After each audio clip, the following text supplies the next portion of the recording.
대부분의 사람들은 인생을 살면서 빚을 져본 경험을 하게 됩니다. 사업의 빚, 주택 모기지, 자동차 할부, 학자금 융자의 빚 등 여러 빚들을 우리는 지면서 삽니다. 부모가 재벌이어서 주체할 수 없는 돈을 가지고 모든 것을 다 할 수만 있다면 좋겠지만, 우리같이 보통 사람들은 살아가면서 삶의 필요에 따라 빚을 질 수밖에 없는 현실 속에서 살아갑니다. 그런데 빚을 지고 산다는 것 참 마음이 무겁고 부담스럽습니다.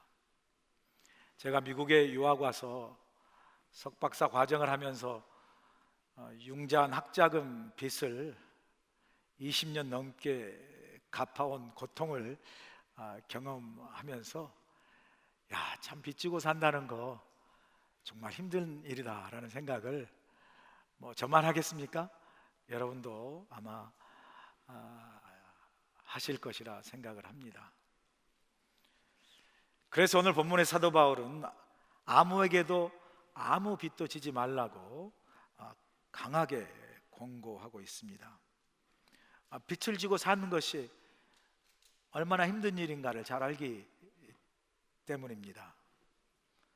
동시에 아무에게도 아무 빚을 지지 말라는 그 의미 속에는 누군가에게 무언가를 빚을 졌다면 그 빚은 당연히 갚아야 한다라는 의미도 그 속에 역시 포함되어 있습니다. 이렇게 아무에게도 아무 빚도 지지 말라고 권면하면서도 오늘 본문에 보니까 사도 바울은 유독 한 가지 빚만은 우리에게 지면서 살아가라고 말씀합니다. 그 한 가지 빚이 무엇입니까? 사랑의 빚이라고 말합니다. 사도 바울은 아무에게도 아무 빚도 지지 말라 말씀하면서 왜 유독 사랑의 빚만큼은 지며 살라고 우리에게 말씀하고 있는 것일까요? 사도 바울이 말하는 이 사랑의 빚을 지라는 말씀 속에 주시는 교훈을 여러분과 함께 나누길 원합니다. 첫 번째 교훈이 무엇입니까? 바로 사랑의 빚진 자로 서로 사랑하라는 교훈입니다. 본문 8절 보세요. 피차 사랑의 빚 외에는 아무에게든지 아무 빚도 지지 말라. 남을 사랑하는 자는 율법을 다 이루었느니라 말씀하죠. 이 8절에서 말하고 있는 사랑의 빚은 앞선 7절의 말씀과 연결된 말씀입니다. 앞선 본문 7절을 보실까요? 모든 자에게 줄 것을 주되 조세를 받을 자에게 조세를 바치고 관세를 받을 자에게 관세를 바치고 두려워할 자를 두려워하며 존경할 자를 존경하라 말씀하고 있죠. 이 구절을 보면 성도들이 세상에 누군가의 빚을 졌으면 당연히 그 빚을 갚으라는 말씀의 의미거든요. 세금을 빚졌으면 세금을 납부하고, 관세를 빚졌으면 관세를 내야 하고, 누군가의 존경을 빚졌으면 그 존경을 갚아야 한다라고 말하고 있는 거죠. 구원받은 성도가 이 땅에 살면서 어떤 빚도 아무에게 지지 말고 만약 빚을 졌다면 마땅히 갚아야 한다라는 교훈이 그 7절 속에 담겨져 있습니다. 그러면서 8절에 넘어와서 사도 바울은 사랑의 빚에 대해서 말씀하고 있지 않습니까? 우리가 사랑의 빚을 졌다면 그럼 어떻게 해야 할까? 질문을 하게 되죠. 사도 바울이 말하는 7절의 논리라면 우리는 사랑의 빚도 지지 말고 졌다면 마땅히 갚아야 한다라고 말할 수 있죠. 그런데 8절에서 사도 바울은 사랑의 빚을 지라 말하면서 7절에 자신의 빚을 지지 말고 빚을 졌으면 갚아라라는 그 7절의 논리를 뒤집습니다. 그렇다면 왜 사도 바울은 그 자신의 논리를 뒤집으면서 사랑의 빚은 지며 살라라고 우리에게 말씀하는 것일까요? 그것은 사랑의 속성 때문이에요.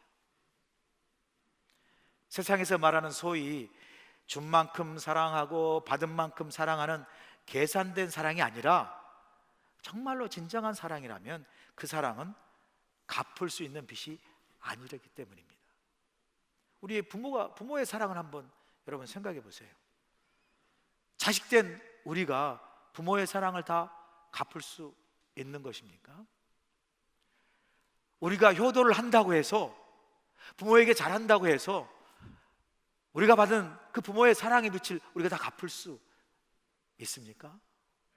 아니죠. 자식은 부모의 사랑을 다 갚을 수 없어요. 자식으로 우리가 받은 부모의 사랑은요, 갚을 수 있는 빚이 아닙니다.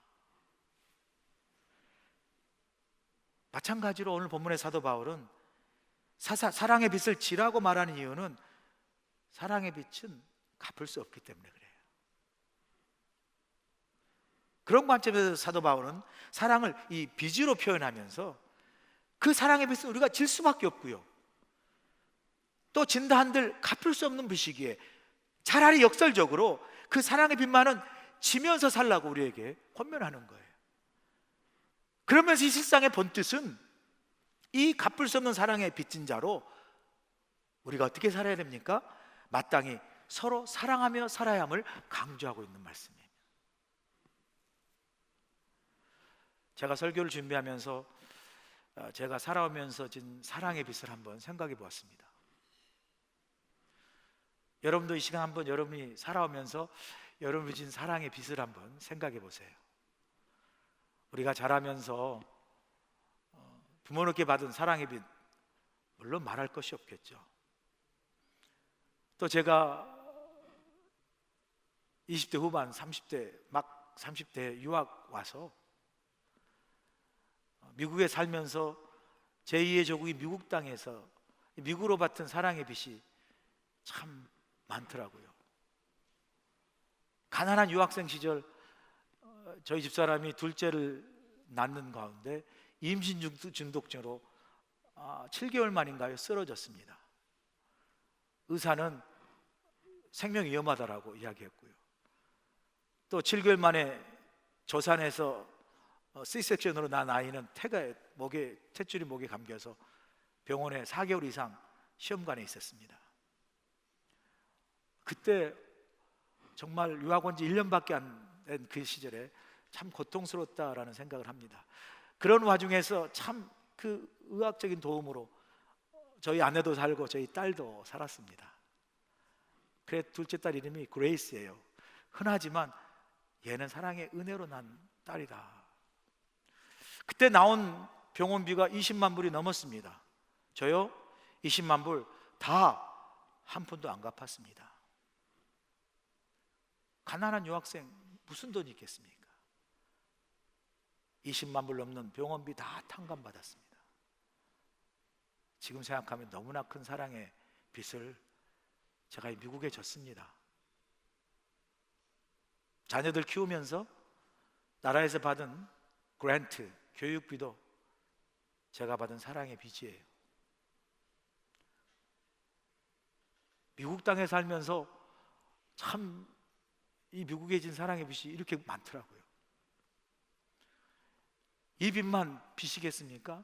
제가 89년부터 목회를 했습니다. 지금 34년째 목회를 합니다. 부족하지만 34년 동안 목회를 해오면서 한국과 미국의 교회 그리고 성도를 통해서 받은 사랑 헤아릴 수가 없습니다. 또 그 헤아릴 수 없이 받은 많은 사랑 당연히 갚을 수도 없습니다.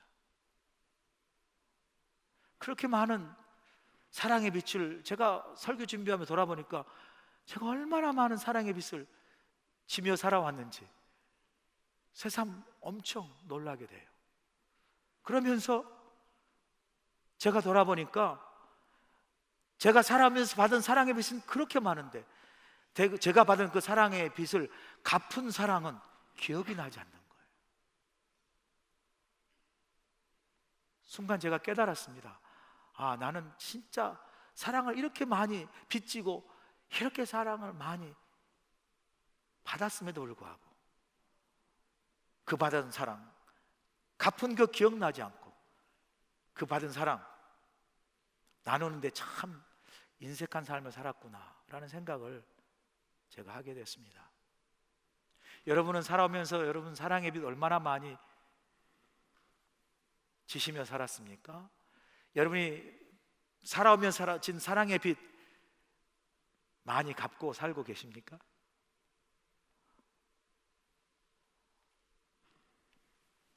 우리가 사순절을 지나고 있는 가운데 사도 바울이 오늘 본문에서 언급한 이 사랑의 빚은 궁극적으로 우리가 받은 하나님의 사랑에 초점을 맞추고 있습니다. 하나님의 사랑의 빛을 말하고 있는 것이죠. 말씀드린 우리가 살아가면서 참 진 사랑의 빛이 얼마나 많은지. 그런데 여러분, 우리가 살아오면서 내가 가진 사랑의 빛 가운데 가장 큰 빛이 있다면 그 빛이 무엇일까요? 우리가 하나님께로 받은 사랑의 빛입니다. 이 사순절에 우리가 하나님께 받은 사랑의 빛이 얼마나 큰지 묵상하고 헤아리고 돌이키는 때가 바로 사순절입니다. 살아오면서 진 많은 사랑의 빛 가운데 가장 큰 사랑의 빛인 하나님께로부터 받은 사랑이 어떤 사랑입니까? 우리가 아직 죄인 되었을 때, 죄인 된 우리를 살리시기 위하여 하나밖에 없는 독생자 아들 예수 그리스도를 십자가에 내어 달려 죽기까지 우리를 사랑하신 그 사랑을 확증시킴으로 말미암아 우리가 이렇게 하나님 안에서 구원받고 하나님의 자녀로 은혜 가운데 예배하고 있지 않습니까?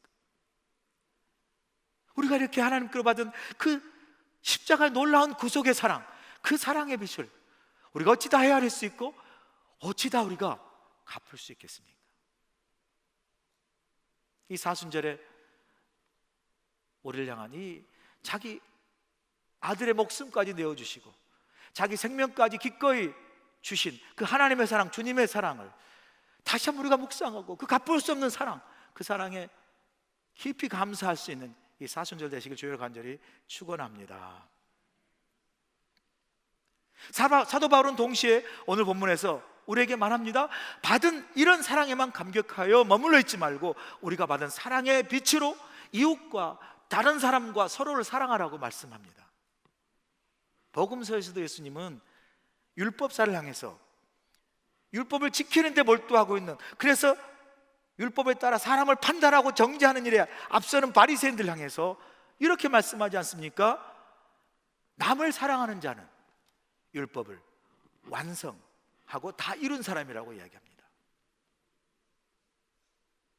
내가 주었으니까 나도 받아야지라는 세상 방식의 사랑이 아닌 내가 받은 사랑의 빛을 생각하며 그 빛을 갚는 마음으로 다른 사람을 사랑하며 이웃을 사랑하며 살라고 말씀하는 거죠.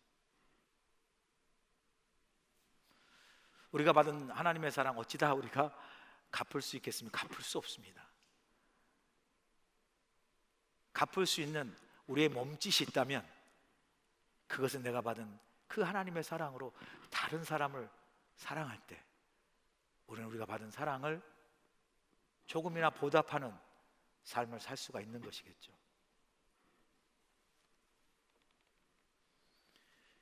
이 받은 사랑으로 사랑하라는 이 말씀 속에 중요한 교훈은 우리가 사랑할 수 있는 그 능력의 출처는 나의 의지적인 사랑이나 나의 결심이 아니라 내가 주님께로 이미 받은 그 사랑의 빛으로 다른 사람을 사랑할 수 있음을 우리에게 말씀해 주고 있습니다.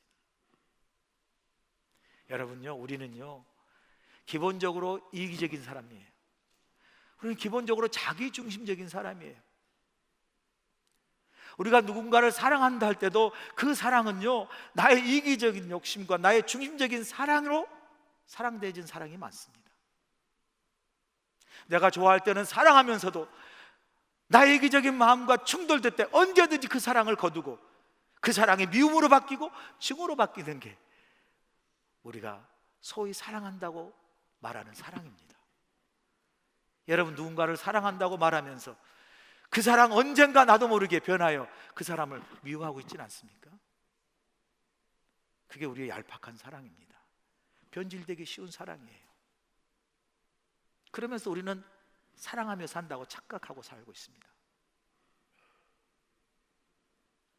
그래서 우리 이기적인 마음, 이 얄팍한 자기중의적인 사랑으로는요 다른 사람 온전히 사랑할 수 없어요. 그렇기 때문에 사도 바울은 말합니다. 우리의 의지적인 결단과 나의 노력의 사랑이 아닌 내가 이미 하나님께로 받은 그 사랑의 빛으로 우리는 나의 중심적이고 나의 이기적인 사랑으로 할 수 없는 그 사랑, 하나님께 받은 그 사랑의 빛의 능력으로 우리가 다른 사람을 사랑할 수 있음을 우리에게 말씀해 주고 있습니다. 그래서요 내가 사랑해야지라는 결심이 아니라 내가 이미 받은 사랑의 그 사랑으로 내 내면이 넘칠 때, 내가 받은 사랑의 빛이 내 가슴 속에 벅차게 타워 막 충만해질 때, 나의 사랑이 아닌 내가 받은 그 사랑으로 다른 사람을 사랑할 수 있는 능력이 어디에서요? 내가 받은 사랑의 능력으로, 내가 받은 사랑의 빛의 파워로 우리가 다른 사람을 사랑할 수 있어요. 그럼 우리가 이 사순절에 무엇을 깊이 묵상해야 되냐면요, 하나님 내가 사랑하게 해주세요가 아니라 하나님 내가 하나님께로 받은 사랑을 충만히 깨닫게 하옵소서. 그 벅차게 깨달은 사랑의 빛이 나로 하여금 사랑할 수 있게 하는 능력을 우리에게 주실 줄로 믿습니다. 그래서 우리는 우리가 받은 사랑의 빛을 깊이 깨달을 때 그 사랑의 빛의 능력으로 내가 할 수 없는 의지적인 사랑을 넘어 말과 혀로만은 사랑하지 아니하고 진정으로 사랑을 해하고 실천할 수 있는 능력이 내가 벅차게 감격하고 고백하는 사랑의 빛의 파워 속에서 나온다는 사실을 사도 바울에게 가르쳐 주고 있어요. 그래서 본문 10절에서 사도 바울에게 이렇게 말씀하지 않습니까? 사랑은 이웃에게 악을 행하지 아니하나니 그러므로 사랑은 율법의 완성이니라 말씀. 제 본성을 가진 우리, 육신의 정욕을 아래 사는 우리는요 우리의 힘으로는 결국은 육신의 정욕 속에 놓일 수밖에 없는 연약한 우리의 실존을 말씀하고 있지 않습니까? 육신의 정욕과 제 본성 아래 놓인 우리 연약한 실존은 간음과 살인과 도둑질과 탐심과 남과 이웃을 해하는 악을 저지를 수 있지만, 우리가 하나님께로 받은 그 사랑의 빛의 충만함을 깨달을 때, 그리고 그 충만한 사랑의 빛의 그 충만함에 거할 때, 그 벅찬 내면의 감격 속에 거할 때 우리는 그 사랑에 받은 그 사랑의 빛으로, 그 내게 내 심령이 충만히 넘치는 그 하나님께 받은 그 사랑으로 그 사랑을 흘려 다른 사람에게 보냄으로 나는 할 수 없는 이기적인 나의 사랑을 넘어 내가 받은 그 하나님의 사랑의 빛으로, 능력으로 우리가 다른 사람을 사랑하고 이웃에게 악을 행하지 아니하고 사랑을 실천할 수 있는 능력을 우리가 받은 사랑 속에서 가질 수 있음을 우리에게 말씀해 주고 있습니다. 이게 우리가 가진 사랑의 빛의 파워예요. 능력입니다. 우리 모두는 다 하나님의 사랑에 빚진 자들이에요. 주의 십자가의 사랑에, 구속의 사랑에 빚진 자들입니다. 이 사랑의 빛은 죽을 때까지 갚을 수가 없어요. 여러분, 하나님께서 우리에게 주신 그 사랑의 빛, 그걸 원금으로 이야기하면 우리는 하나님께 받은 사랑의 빛, 그 원금을 다 갚을 수가 없어요.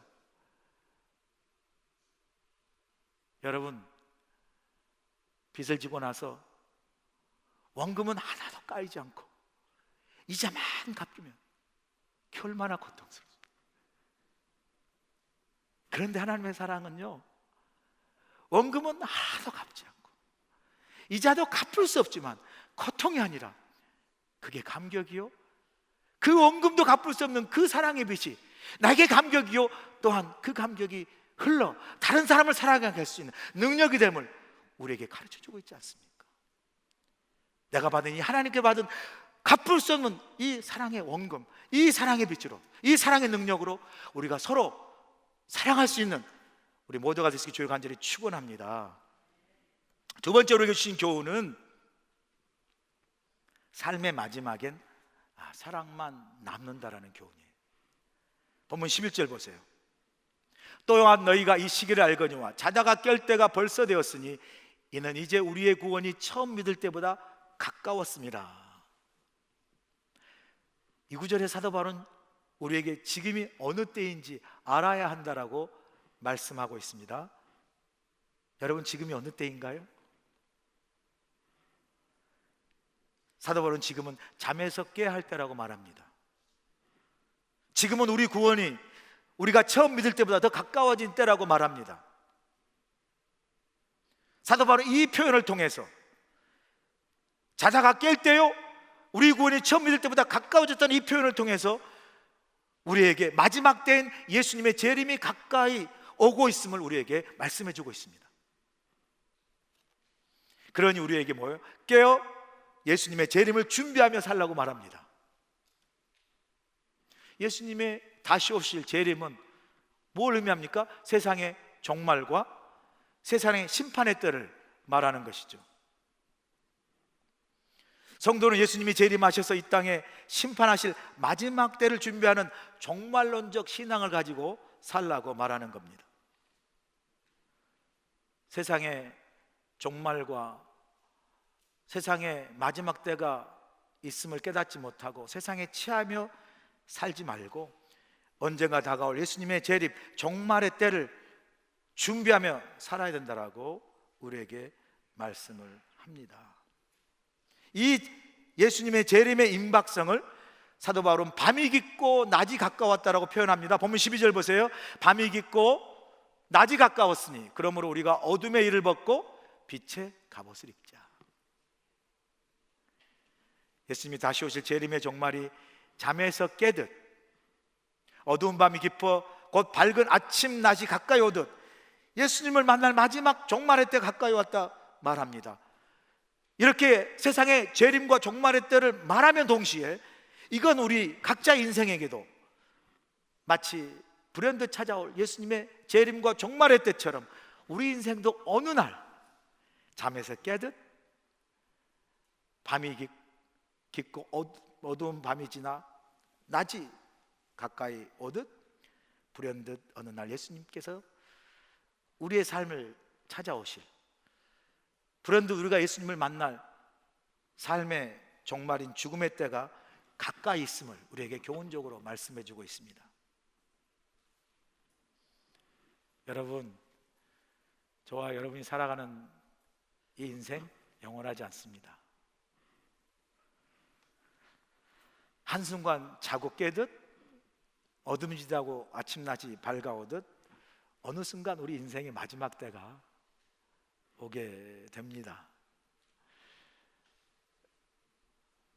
이렇게 잠에서 깨듯 짧은 인생을 마감하고 삶의 마지막 죽음을 통과하고 주님 앞에 섰을 때, 그래서 주님 우리의 삶을 평가하실 때 우리의 삶에 무엇을 보시고 평가하시고 우리의 삶을 심판하실까요? 우리가 살아가면서 얼마나 하나님의 율법을 잘 지켰는지 그걸 보고 평가하실까요? 아닐 겁니다. 주님은 우리가 주님 앞에 섰을 때 우리의 삶을 평가하실 때 너가 얼마나 이 법을 잘 지키고 이 법을 잘 행했는지를 보지 아니하시고 오히려 우리가 얼마나 사랑하며 살았는지를 보시고 우리의 삶을 평가하시고 심판하실 겁니다. 그래서 사도 바울은 오늘 본문에서 마지막 때를 이야기하면서 사랑은 율법의 완성이라고 이야기합니다. 여러분, 우리의 삶을 완성하는 게 무엇입니까? 돈이 우리의 삶을 완성하게 합니까? 명예가 우리의 삶을 완성합니까? 권세가 우리의 삶을 완성합니까? 살아보니까요, 인생을 돌아보면, 아니 사는 삶을 경험해보면요, 돈, 명예, 권세, 이게 우리의 삶을 완성하기보다 우리의 삶을 무너뜨립니다. 반면에 무너뜨리고 부서진 삶을 다시 추스려 세우는 것, 돈도 아닙니다. 물질도 아니고 명예도 아니에요. 권세도 아닙니다. 사랑입니다. 부서진 사랑을 다시 세울 수 있는 것, 그것은 바로 사랑입니다.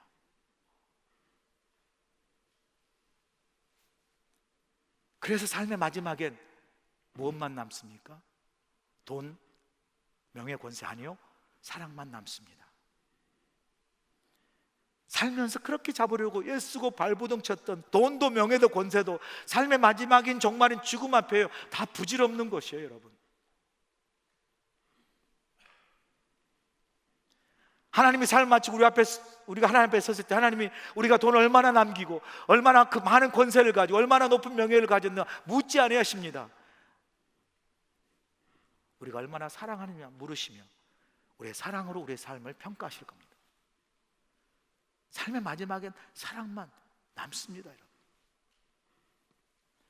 제가 베트남 선교를 마치고 한국에 잠깐 들렸을 때 저희 장인 어른이 폐렴으로 위독하시다는 말을 듣고 병원으로 달려갔습니다.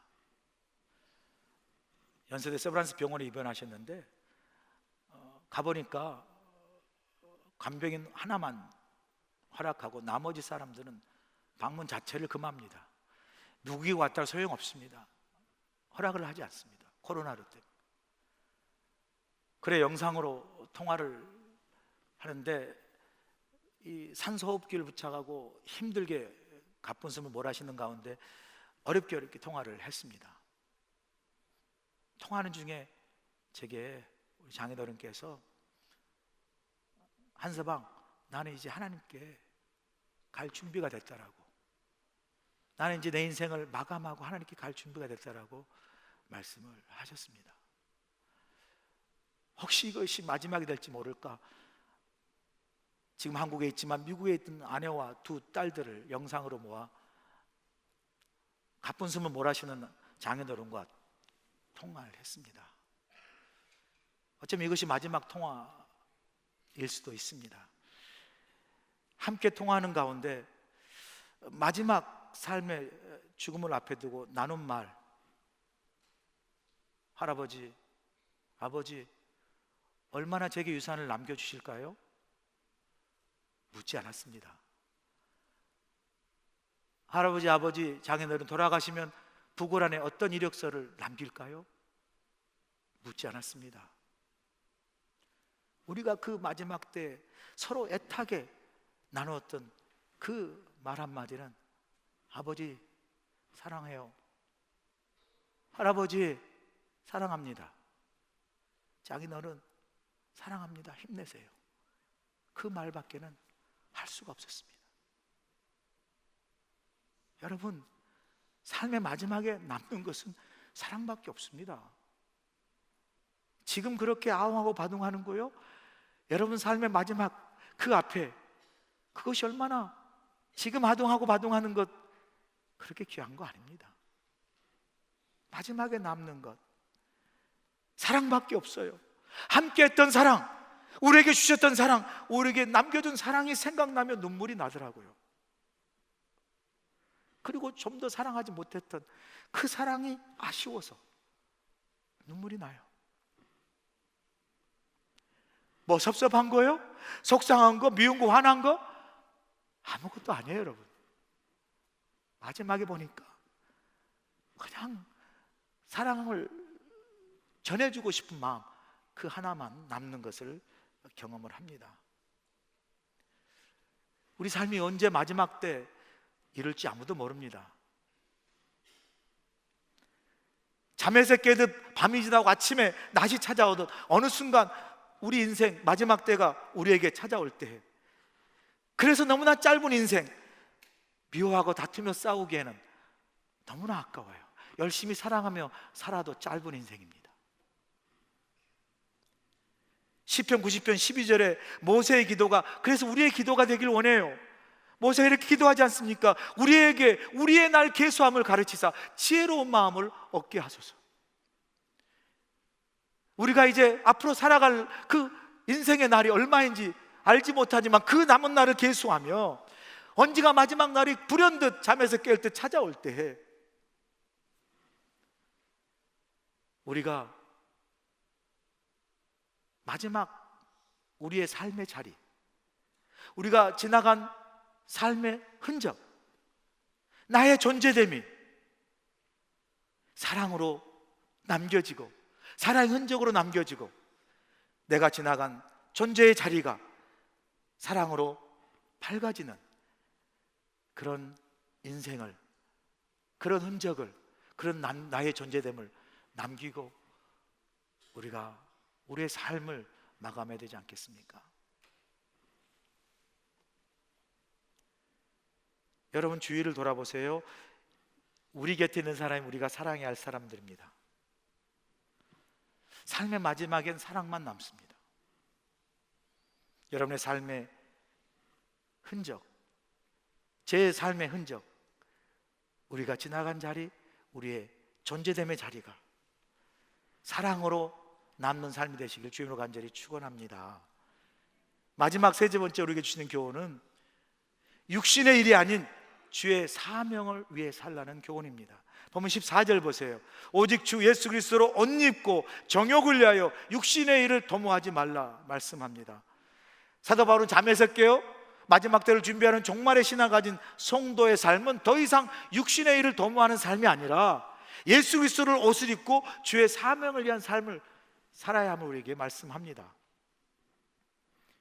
이렇게 육신의 옷을 벗고 예수 그리스도 옷을 갈아입고 육신의 일을 도모하지 않고 주의 사명을 위한 삶을 살기에 우리가 청산해야 할 육신의 삶의 모습을 앞선 13절에서 말씀해 주고 있지 않습니까? 보면 13절 보세요. 낮에와 같이 단정 행하고 방탕하거나 술 취하지 말며 음란하거나 호색하지 말며 다투거나 시기하지 말라고 말씀합니다. 주님의 재림을 준비하고 우리 인생의 마지막 날을 계수하며 살아가는 우리의 삶을 향하여 이젠 더 이상 육신의 정욕을 따라 육신의 일만 도모하며 사는 인생이 아니라 예수 그리스도로 옷 입고 주의 일을, 주의 사명을 위해 살아가는 삶을 사는 삶의 변화와 회심의 결단을 강조하고 있죠. 실제적으로 여러분 오늘 본문 로마 13장 13절에 14절의 말씀은 중세 신학자로 하나님의 은혜의 신학을 집대성한 성 어거스틴이 이 말씀을 읽는 순간 성령에 감동되어 그의 삶이 완전히 변하는 회심을 이루었던 말씀이 오늘 본문 로마 13장 13절 14절의 말씀입니다. AD 386년 어느 여름날에 방탕하며 타락한 삶을 살고 있던 어거스틴이 이 삶의 공허함을 느끼면서 무화과 나무 아래에서 앉아 있을 때 주위에 있는 어린아이들의 노래소리가 들립니다. 톨렐레게 톨렐레게, 이게 라틴 말로 집어서 읽어라 집어서 읽어라는 그 노래를 듣는 순간 주위 돌아볼 때 성경이 있어 들어서 집어서 펴서 읽었을 때 그 읽은 본문의 말씀이 로마서 13장 13절에 14절의 말씀이에요. 이 말씀, 오늘의 본문 말씀을 읽고 성령의 감동을 받아 어거스틴 눈물을 흘리며 회심하게 되고 그가 참회로 고백록을 통해서 하나님의 은혜를 고백하는 중세신학의 놀라운 성 어거스틴으로 변하는 삶을 살게 된 말씀이 오늘 본문의 말씀입니다. 어거스틴을 변하여 주의 사명, 빛의 삶을 살도록 말씀하신 이 말씀, 언젠가 불현듯 찾아올 우리의 인생의 마지막 때를 준비하며 살아간 우리에게도 우리의 삶이 이제는 더 이상 육신의 일을 도모하지 아니하고 남은 나의 인생을 계수하며 남은 인생으로 주의 사명을 위한 삶을 살아가야 하는 말씀임을 우리에게 교훈적으로 주시고 있습니다. 예수 그리스도 옷을 입는다라는 말씀 묵상하면서 유니폼이 생각이 나더라고요. 경찰이 경찰복을 입으면 경찰의 사명을 감당합니다. 군인이 군복을 입으면 나라를 지키는 국방의 사명을 감당해요. 의사가 가운을 입으면 생명을 살리는 사명을 감당해요.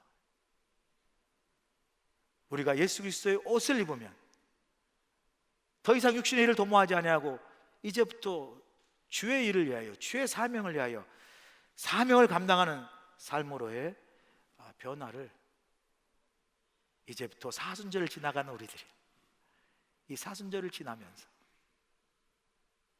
이제 내 인생이 더 이상 육신의 정욕에 따라 육신의 일을 도모하는 삶이 아닌 나를 위해 죽으신 십자가의 그 사랑의 빛을 생각하며 남은 나의 인생을 주의 사명을 위한 삶을 살아가는 결단이 저와 여러분에게 있기를 간절히 소원합니다. 마지막 때에 주님 앞에 섰을 때 주님께서 우리를 향하여 잘하였다 착하고 충성된 종아 라고 칭찬하시는 그러한 삶을, 남은 내 삶을 통하여 주의 사명을 감당함으로 주님 앞에 섰을 때 이 칭찬을 우리가 받을 수 있는 주의 사명을 감당하는 삶을 다시 한번 우리가 살아갈 수 있기를 주의 이름으로 간절히 축원합니다. 기도하겠습니다. 좋으신 아버지 하나님, 어느덧 찾아올 인생의 마지막 때를 생각하며 특별히 사순절에 우리가 하나님께 받은 사랑의 빛, 갚을 수 없는 그 빛을 생각하며 우리 서로 사랑하며 살아갈 수 있도록 하나님 도와주시옵시고, 하나님 우리 삶의 마지막엔 사랑만 남는 것을 기억하게 하셔서 남은 날을 계수하며 우리가 우리의 삶의 자리, 우리의 삶의 흔적, 우리의 삶의 존재됨이 사랑으로 남게 하시고 남은 나의 삶의 시간들을 통하여 더 이상 육신의 일이 아닌 주의 사명을 감당하는 삶을 살아가는 결단이 우리 모두에게 있도록 축복하여 주시옵소서. 예수님의 귀하신 이름으로 기도합나이다. 아멘. 이제는 우리 주 예수 그리스도의 크신 은혜와 우리 하나님 아버지의 무한하신 사랑하심과 성령님의 감동 역사하심이 이 사순절 기간에 우리가 받은 주님의 놀라운 십자가의 구속의 사랑의 빛을 생각하며 그 받은 사랑의 빛으로 우리 남은 인생 서로 뜨겁게 사랑하게 도와주시고, 아버지 하나님 마지막엔 사랑만 남는 걸 기억하며 우리가 삶의 자리, 우리 남은 삶의 흔적이 사랑의 흔적으로 남게 하시고 우리의 삶이 더 이상 육신의 삶을 도모하지 아니하고 남은 우리의 인생을 계수하며 하나님 나라와 영광을 위한 주의 사명을 위한 삶을 우리 모두가 살아갈 수 있도록 함께하여 주시옵기를 예수님의 귀하신 이름 받들어 간절히 축원하옵나이다. 아멘.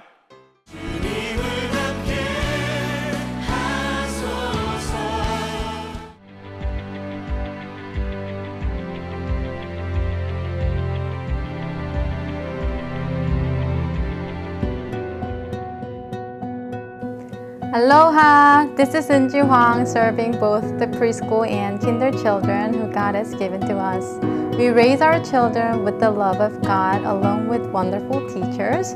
We're sharing the gospel in various ways so that our children can easily learn the words of God. We are gladly serving our children so that they can experience joy, happiness, and God's love through our ministry. I hope to see you soon. Mahalo!